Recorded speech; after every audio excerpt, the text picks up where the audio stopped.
السلام عليكم، ازيكم يا بناتي؟ احلى بنات على اليوتيوب. معاكم ياسمين البحيري. النهارده هعمل فول بالطماطم والبصل.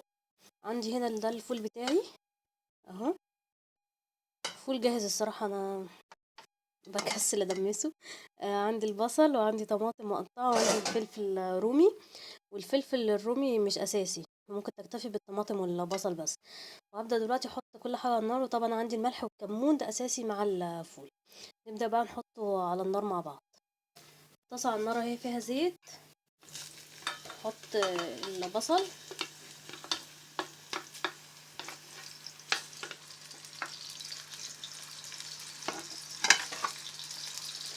لغايه ما يدبل معايا. احط له بس شويه ملح عشان يدبل.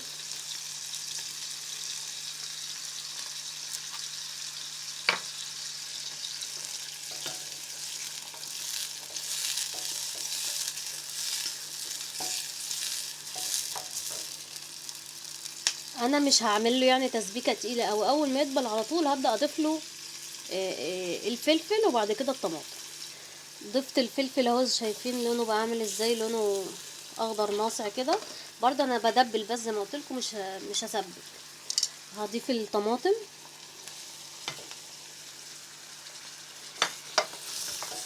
عايزه اقول لكم انا بحب الطريقه دي جدا. اولا يعني انت عندك شويه فول، دي بتكتر الفول، بتديله قيمه غذائيه زياده. الالوانات دي في حد ذاتها مفرحه زي ما انتم شايفين كده. الطعم كمان بيديله طعم تحفه.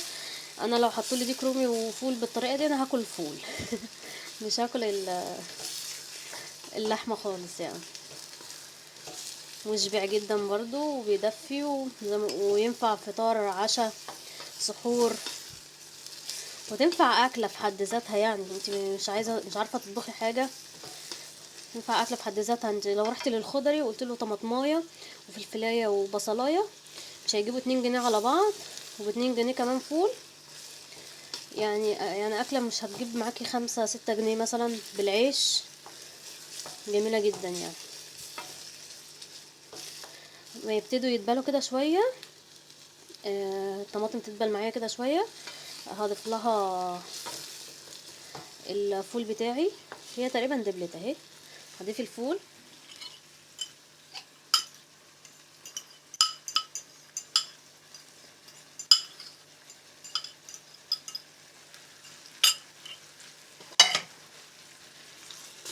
هديله بقى تقليبه كده، وبعد كده نضيف له التوابل، وهو كده يعتبر خلص خلاص.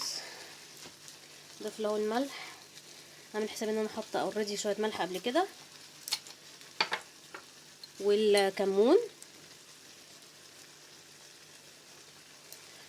واقلبه كده، الاكله تبقى جاهزه معانا. الفول خلص، شايفين شكله يجنن. هقدمه طبعا، ده قلنا ده فطار او عشاء ملوكي، انا بعتبر ان هو عشاء ملوكي.